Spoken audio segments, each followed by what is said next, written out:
Assalamualaikum warahmatullahi wabarakatuh. Salam sejahtera untuk kita semua.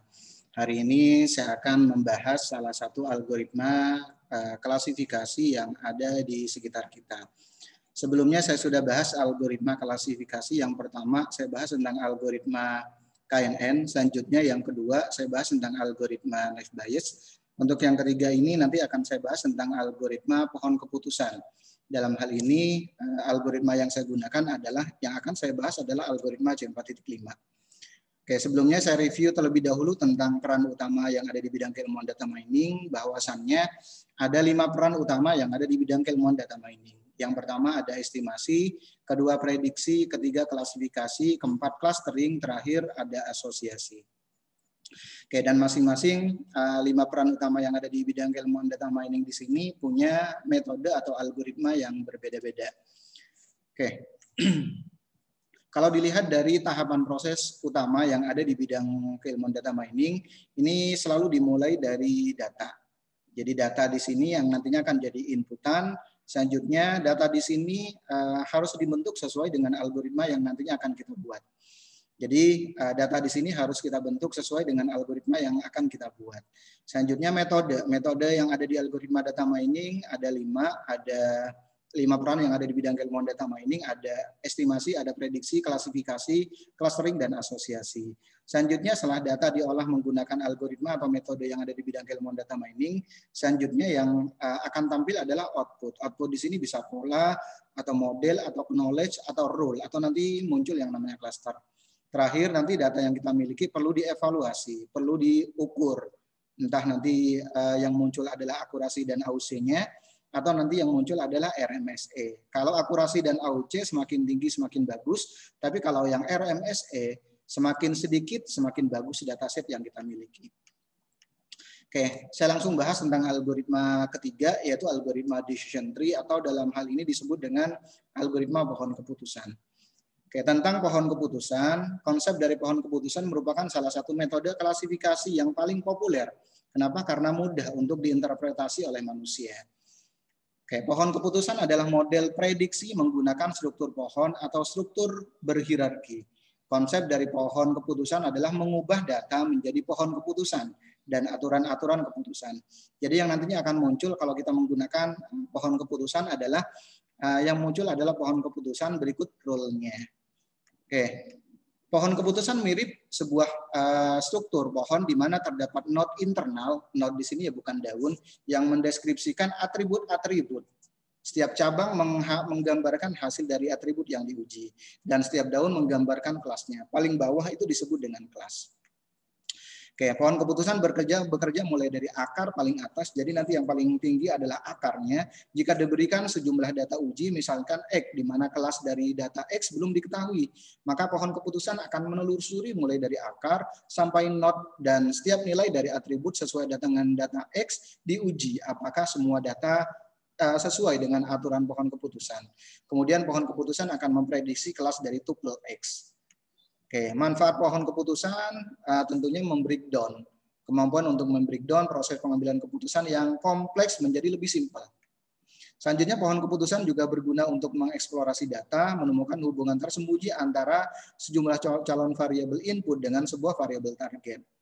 Oke, ada kelebihan yang ada di algoritma pohon keputusan. Yang pertama, daerah pengambilan pohon keputusan yang sebelumnya kompleks dan sangat global dapat diubah menjadi lebih simpel dan spesifik. Selanjutnya eliminasi, perhitungan-perhitungan yang tidak diperlukan.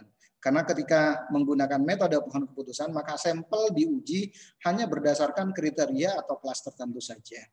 Fleksibel untuk memilih fitur dari internal node yang berbeda. Ketiga, dalam analisis multivariat dengan kriteria dan kelas yang jumlahnya sangat banyak. Oke, cuman ada kekurangan kalau menggunakan pohon keputusan, terjadi overlap, terutama ketika kelas-kelas dan kriteria yang digunakan jumlahnya sangat banyak. Pengakumulasian jumlah error dari setiap tingkat dalam sebuah pohon keputusan besar.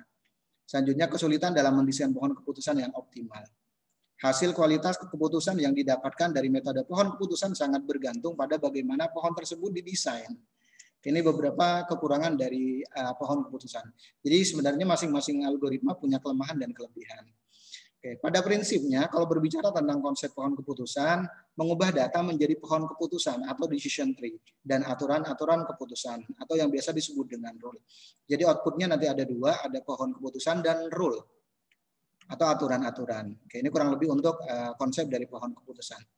Oke, contoh pohon keputusan adalah model hierarki menggunakan struktur pohon atau struktur hierarki.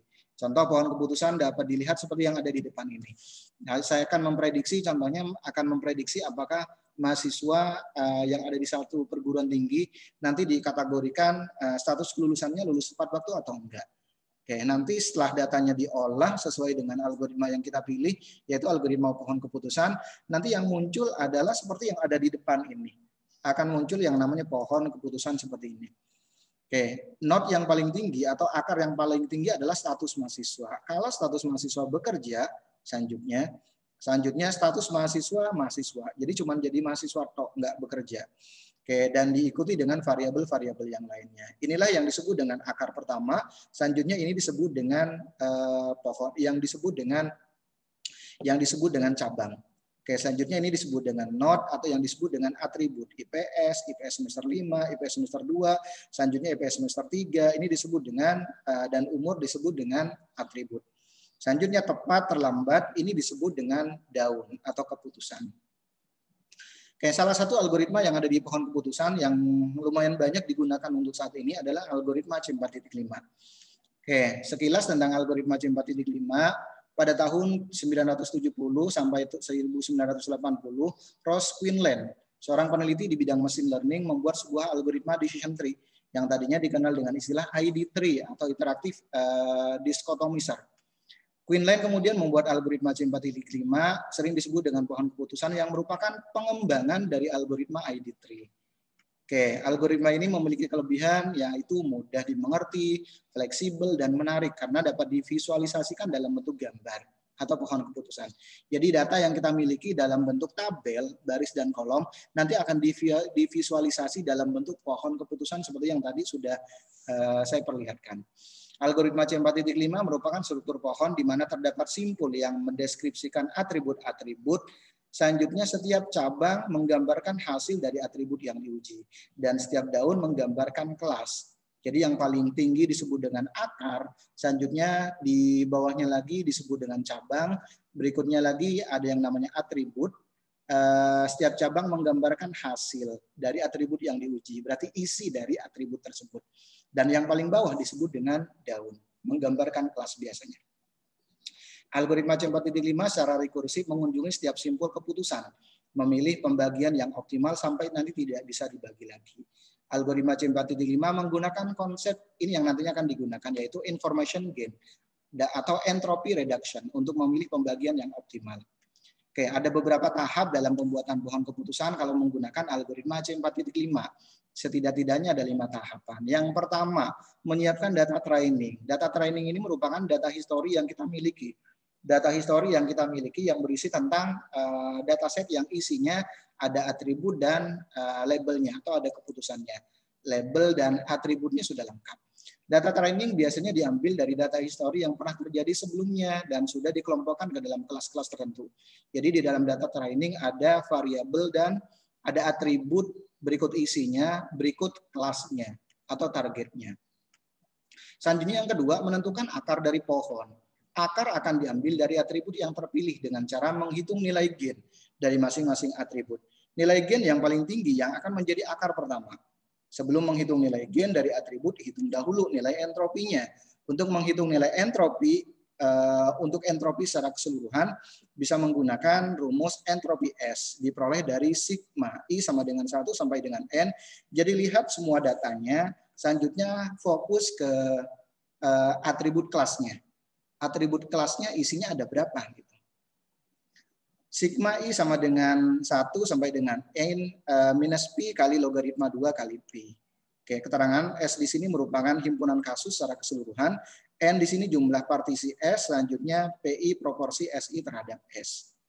Oke, baru selanjutnya setelah kita menentukan nilai entropi dari semua dari atribut yang ada, dari semua atribut yang ada atau dari semua dari kelas yang ada, baru kita cari nilai entropi dari masing-masing atribut. Berarti ada dua nih. Yang pertama entropi S, berarti nilai kelasnya. Nilai kelasnya yang kita cari, entropi S berarti kelasnya yang kita cari, isinya ada berapa. Selanjutnya ada entropi SI. Entropi SI di sini merupakan nilai dari masing-masing variabelnya. Selanjutnya yang ketiga, menghitung nilai gain. Menggunakan rumus, berarti yang kita gunakan adalah entropi S-nya. Jadi gain, kita contohnya pengen mencari gain dari semua variabel dari data yang kita miliki. Contohnya anggaplah data A.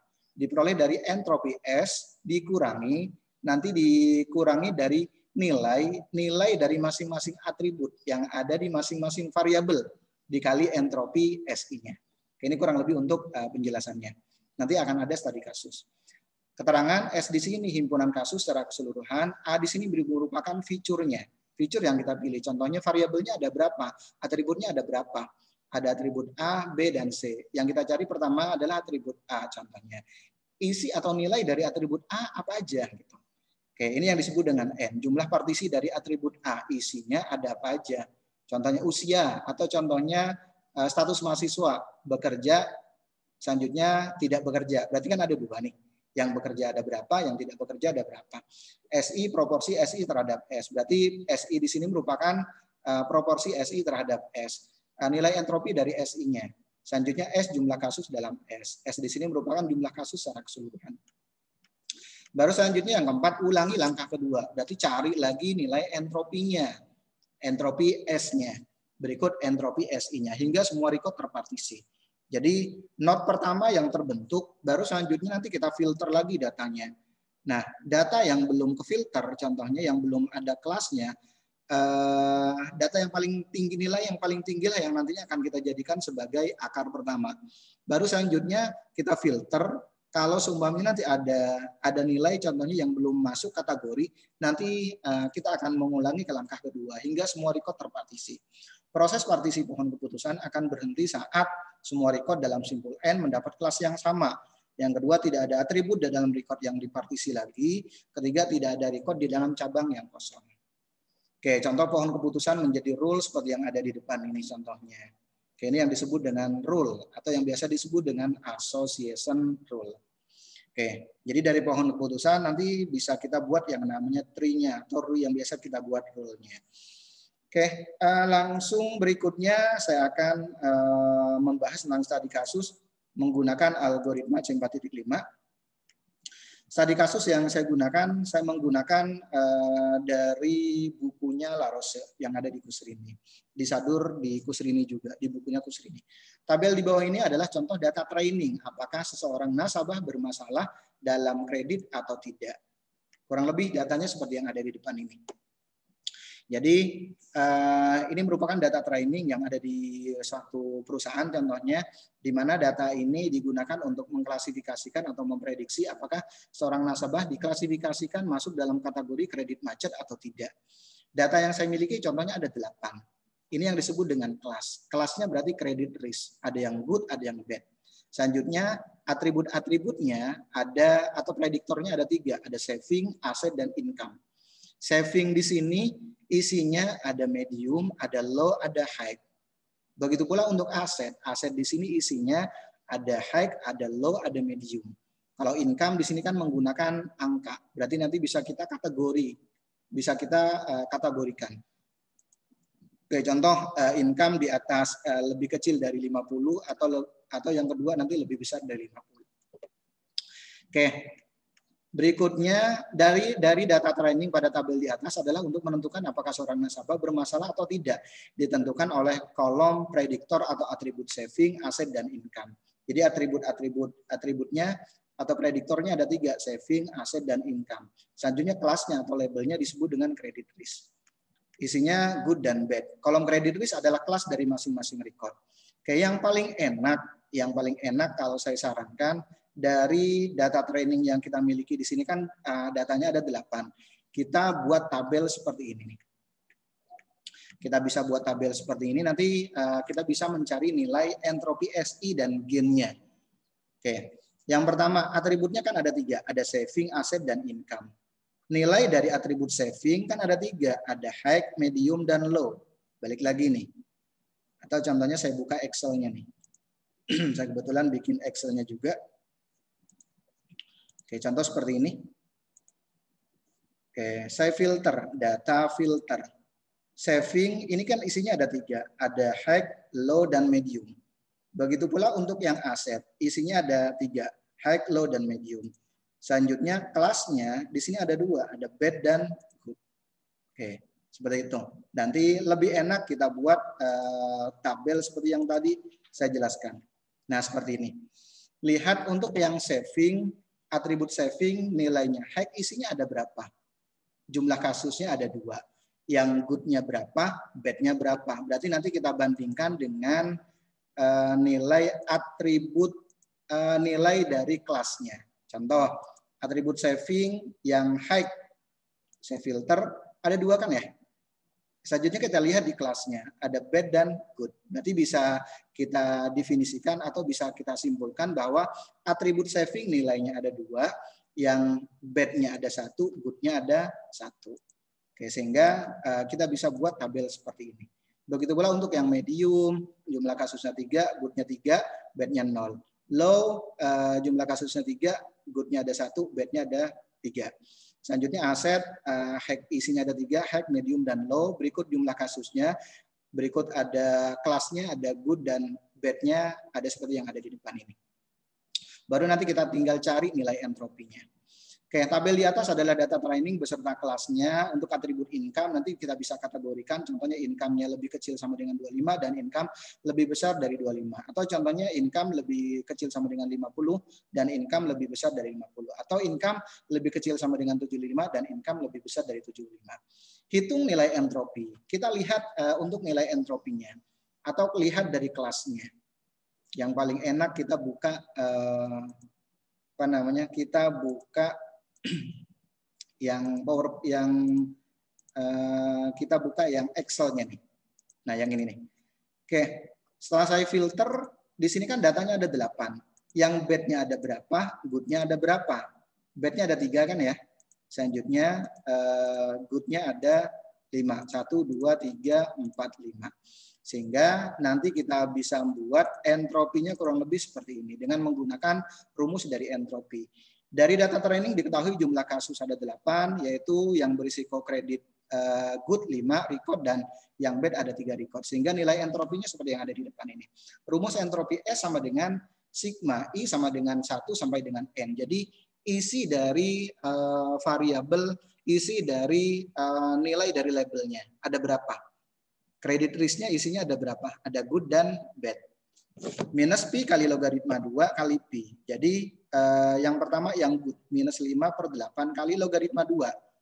Buka kurung 5/8. Ditambah minus 3/8 kali logaritma 2. Buka kurung 3 minus 3/8.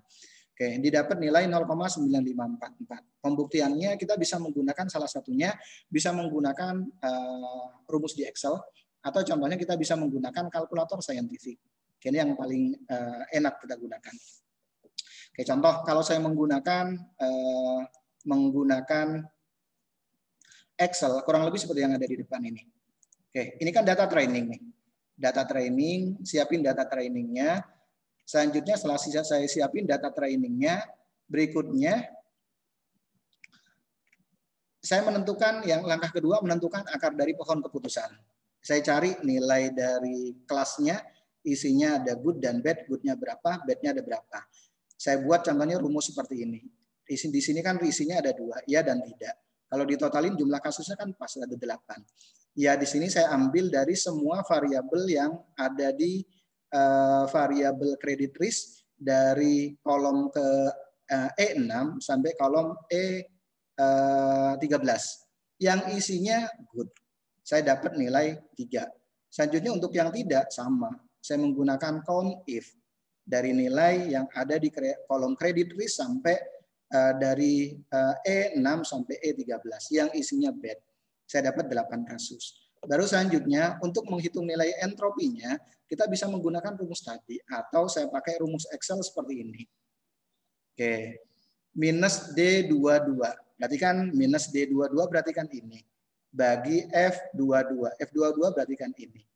Kali logaritma 2 kali 5/8.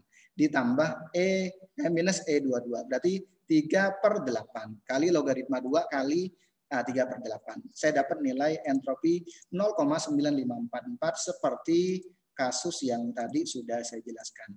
Persis 0,9544. Saya menggunakan rumus di Excel. Atau kalian sebenarnya bisa menggunakan contohnya kalkulator. Cuma lebih disarankan contohnya kalian menggunakan kalkulator saintifik kalau mau menggunakan kalkulator. Oke. Hasil perhitungan nilai entropinya. Baru selanjutnya ini baru entropi S. Baru entropi S, baru selanjutnya kita cari nilai dari entropi SI-nya. Oke, nilai dari entropi SI seperti apa rumusnya? Sama. Entropi SI diperoleh dari berarti di sini entropi SI sigma I sama dengan 1 sampai dengan N minus Pi kali logaritma 2 kali Pi. Oke, kita lihat contohnya untuk kasus yang berikutnya. Oke, ini kan baru yang entropi S-nya. Selanjutnya untuk yang entropi SI contohnya. Yang saya cari pertama kali contohnya, kita lihat PowerPoint saya. Atau yang ini. Kita lihat PowerPoint saya yang ini. Oke. Yang akan kita cari contohnya untuk yang saving. Jumlah kasusnya 2. Jumlah kasusnya 2, good-nya 1, bad-nya 1. Berarti kan nanti untuk rumusnya minus 1/2 kali logaritma 2 kali buka kurung 1/2 tutup kurung plus minus 1/2 kali logaritma 2 buka kurung 1/2. Begitu pula untuk yang low nih contohnya. Kan jumlah kasusnya ada 3, good-nya ada 1, bad-nya ada 2. Berarti satunya dulu minus 1/3. 3 di sini kan jumlah kasus. Minus 1/3 kali logaritma 2 buka kurung 1/3. Ditambah minus 2/3 kali logaritma 2 minus kali 2/3. Sehingga nanti diperoleh contohnya nilai entropi seperti ini. Entropi SI contohnya seperti yang ada di depan ini contohnya. Dari mana perhitungan ini? Contoh saya menggunakan rumus yang ada di Excel. Seperti ini. Berarti kita kembali ke entropi untuk yang entropi SI. Atau kita akan mencari node pertama atau akar. Oke, saya ambil nilai entropi S-nya karena nanti akan digunakan. Berikut perhitungannya nih. Perhitungan untuk entropi SI-nya. Nah, untuk perhitungan nilai entropi SI, jumlah kasusnya ada berapa? Untuk yang high kan isinya ada 2. Good-nya 1, bad-nya 1. Ya, entropinya pasti 1. Oke, ini untuk rumusnya. Sama saya menggunakan rumus seperti tadi, seperti yang di entropi S-nya. Selanjutnya medium. Medium isinya 3, good-nya 3, bad-nya 0. Kenapa 0? Karena pada prinsipnya kan nanti dikali gitu. Nilai berapapun kalau dikalikan dengan 0 hasilnya pasti 0. Selanjutnya yang ketiga, jumlah kasusnya 3, good-nya 1, bad-nya 2. Berarti untuk perhitungan nilai entropinya minus 1/3 E18, berarti kan E18 ini nih. E18 dibagi D18, berarti kan 3 nih. Kali logaritma 2 buka kurung 1/3. Ditambah minus 2/3 kali logaritma 2 buka kurung 2/3. Dapat entropi segini. Begitu pula untuk yang aset. Kita hitung satu-satu. Aset isinya hack, jumlahnya 2. Jumlah kasusnya 2. Good-nya 2, bad-nya 0. Berarti kan nilainya 0. Medium isinya jumlah kasusnya 4, good-nya ada 2. Good-nya ada 3, bad-nya ada 1. Nilainya 0,8113. Baru selanjutnya income, saya klasifikasikan contohnya seperti ini. Jumlah kasusnya nanti ketemu, berikut good dan bad-nya, baru saya cari nilai entropinya. Didapat nilai entropi seperti ini. Selanjutnya kita bandingkan nilai gain yang paling tinggi lah yang nanti jadi akar pohon keputusan. Nilai gain yang paling tinggi kan ini nih. Aset, berarti aset yang nantinya akan jadi variabel paling besar. Oke, contoh. Kalau asetnya, contohnya saya nggak filter contohnya, berarti aset paling tinggi nih. Oke, kalau asetnya kalau asetnya low pasti bad kan ya, sesuai dengan ini. Nilainya 2. Kalau asetnya high, nilainya pasti good. Tapi kalau asetnya medium, lihat keputusannya nih. Ada yang bad 1, ada yang good 3. Nah, ini yang nantinya akan kita cari lagi untuk entropi S dan entropi SI untuk yang not 1.1. Kurang lebih seperti itu. Berarti 4 inilah yang nantinya akan kita cari mulai dari entropi S-nya. Berarti untuk mencari nilai entropi S dari data ini untuk not ke 1.1 diperoleh dari 1 minus 1 per 4 ya. Datanya kan ada 4. Minus 1 per 4 kali logaritma 2 buka kurung 1 per 4. Tutup kurung. Ditambah minus 3. Goodnya kan ada 3. Minus 3 per 4 kali logaritma 2 buka kurung 3 per 4. Nanti akan dapat nilai entropinya. Selanjutnya kita cari nilai entropi SI ya seperti ini. Ini kurang lebih untuk penjelasan materi decision tree atau pohon keputusan. Oke, ini kurang lebih untuk studi kasus algoritma C4.5. Oke, berikutnya ada studi kasus yang kedua. Ada studi kasus yang kedua. Studi kasus yang kedua di sini digunakan untuk contohnya untuk membuat pohon keputusan dari data training yang ada di depan ini. Apakah seseorang mau main golf atau enggak? Datanya kan ada 14 nih. Variabel targetnya keputusannya main, ya atau tidak. Apakah mau main golf atau tidak? Berdasarkan 4 atribut atau variabel yang mempengaruhi ada cuaca, suhu, kelembaban, dan berangin. Oke, untuk klasifikasi data trainingnya seperti apa? Nanti kita bisa buat seperti ini untuk entropi SI-nya.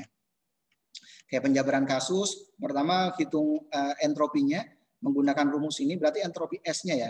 Entropi S-nya kita hitung, nanti kita lihat contohnya dari data kasus yang tadi, yang ini, iya-nya ada berapa, tidaknya ada berapa.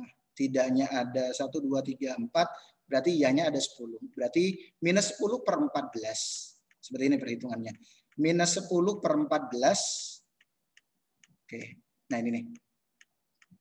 Minus, berarti kan total kasus yang 14, sumnya yang ya ada 10, tidaknya ada 14. Berarti minus 10 per 14 kali logaritma 2, buka kurung 10 per 14 ditambah. Minus 4 per 14 kali logaritma 2, buka kurung 4 per 14. Dapat nilai entropi seperti ini.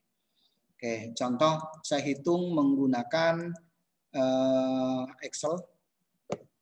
Contoh perhitungan Excel saya seperti ini.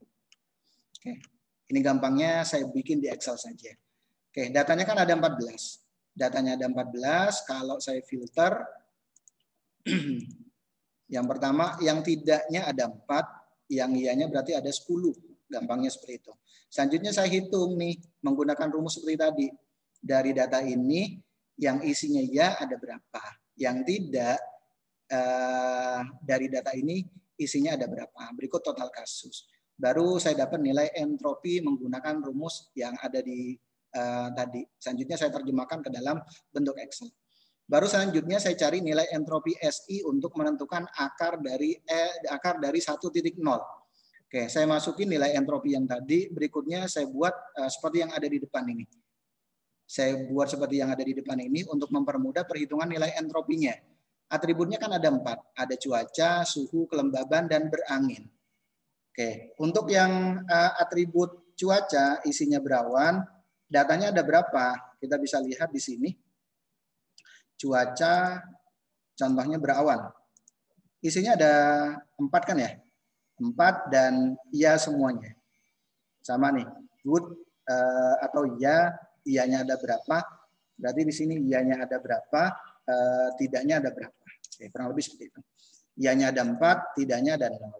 Begitu pula untuk atribut yang lainnya. Atribut contohnya atribut cerah, isinya ada 1, 2, 3, 4, 5. Tidaknya ada 2, tidaknya ada 3, iyanya ada 2. Oke, seperti ini nih. Cerah, iyanya ada 2, tidaknya ada 3. Oke, kurang lebih yang nanti bisa kita lakukan. Baru kita hitung nilai entropi dari masing-masing kasus yang disebut dengan entropi SI. Kita menggunakan rumus yang tadi, seperti tadi.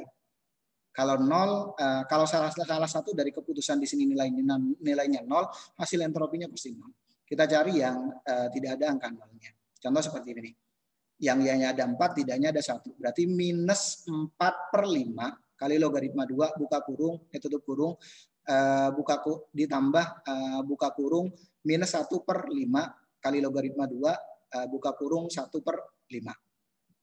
Oke, nanti dapat nilai seperti ini. Sama semuanya untuk atribut suhu, kelembaban, dan berangin. Selanjutnya kita cari nilai gennya. Nah, untuk nilai gen di sini, seperti yang ada di teoritisnya, tadi saya sempat terlewat, nilai gen di sini diperoleh dari, oke, untuk nilai gennya nih. Contoh untuk yang atribut saving, saving. Nilai gen di sini diperoleh dari nilai entropi S 0,9544 dikurangi 2/8 kali 1. Lihat 2/8 kali 1. Berarti 2 per total kasus kali entropi SI-nya yaitu 1. Kurang lebih seperti itu ya. Selanjutnya ditambah yang medium. 3/8 kali entropi SI-nya yaitu 0. Ditambah untuk low 3/8 kali entropi SI-nya 0,9183. Oke, sama persis kan ya? Diperoleh angka 0,3601. Begitu pula untuk yang kasus tadi, yang kasus untuk yang ini nih. Yang apa namanya? Yang kasus untuk main golf atau enggak. Oke, saya buka Excel-nya saja. Nah, yang ini. Oke, untuk menghitung nilai entropi diperoleh dari D20 di sini kan nilai dari entropi S dikurangi D28. D28 berarti kan ini. Nilai dari D28 dibagi nilai total dari semua atribut cuaca. Berawan, hujan, dan cerah nilainya kan 14. Kali G28. Entropi SI-nya. Ditambah D29 berarti untuk yang hujan dibagi total kasusnya yaitu 14 kali entropi SI-nya yaitu 0,7219 ditambah 5/8 untuk cerah, 5/14 untuk yang cerah kali entropi SI-nya 0,9710 diperoleh nilai gen seperti ini. Begitu pula untuk yang suhu, kelembaban, dan berangin. Sehingga diperoleh nilai tertinggi adalah atribut kelembaban. Inilah yang nantinya akan dijadikan sebagai akar dari pohon keputusan. Jadi kalau saya filter contohnya seperti ini. Kelembaban. Kalau kelembabannya tinggi, kalau kelembabannya normal pasti ya, seperti ini. Tapi kalau kelembabannya tinggi, isinya masih ada ya, ada yang tidak. Nah, ini yang harus kita cari lagi. Datanya kan ada 7 nih. Kita masuk ke akar 1.1. Oke, ini kurang lebih. Yang nantinya bisa kita lakukan. Berarti di sini ada ya dan tidak. Oke. Ulangi lagi contohnya mulai dari hitung nilai entropinya. Datanya kan seperti ini. Datanya, sisanya. Selanjutnya kita hitung nilai entropinya, entropi S-nya. Dapat 0,985 dari data ini. Yang 7 ini, berikut kita cari nilai entropi SI-nya. Cuaca berawan, nilainya ada berapa? Ada 2, cuaca berawan. Oke, saya coba filter nih. Cuaca berawan. Oke, cuaca berawan. Isinya ada 2 kan ya? Isinya ada 2, ya semua. Begitu pula untuk yang lainnya, hujan, isinya ada 2 nih. Hujan, isinya ada yang ya, ada yang tidak. Dan seterusnya. Kita cari nilai entropinya. Kita cari nilai entropinya sama menggunakan rumus yang tadi. Diperoleh nilai, selanjutnya kita cari nilai gennya. Diperoleh nilai gen seperti ini. Untuk yang atribut cuaca, suhu, dan berangin. Nilai entropi yang paling besar apa? Yaitu atribut cuaca. Nah, inilah yang nantinya akan dijadikan sebagai atribut yang akan dijadikan sebagai not untuk 1.1. Oke. Sehingga kalau saya filter kelembaban tinggi, berikutnya cuaca berawan pasti main ya. Tapi kalau kelembabannya tinggi, cuacanya cerah, pasti tidak. Selanjutnya, kelembabannya tinggi, cuacanya hujan. Oke, ini isinya masih ada ya, masih ada yang tidak. Nah, ini kita cari lagi untuk yang entropi SI 1.1.2. Berarti nilainya ada 2 nih. Kita cari nilai entropinya seperti ini, didapat nilai entropinya 1. Selanjutnya datanya kita cari. Berarti kan atributnya tinggal suhu dan berangin. Hitung nilai dari suhu, nilainya ada dingin, panas, dan sejuk ada berapa, berangin, salah, dan benar ada berapa. Sehingga diperoleh nilai seperti ini. Yang paling tinggi adalah berangin. Berarti kurang lebih nanti pohon keputusannya seperti yang ada di depan ini. Oke, ini kurang lebih untuk pembahasan dari algoritma pohon keputusan. Dalam hal ini yang saya bahas adalah algoritma C4.5. Mohon maaf kalau ada kata-kata yang kurang berkenan. Saya akhiri. Assalamualaikum warahmatullahi wabarakatuh dan salam sejahtera untuk kita semuanya.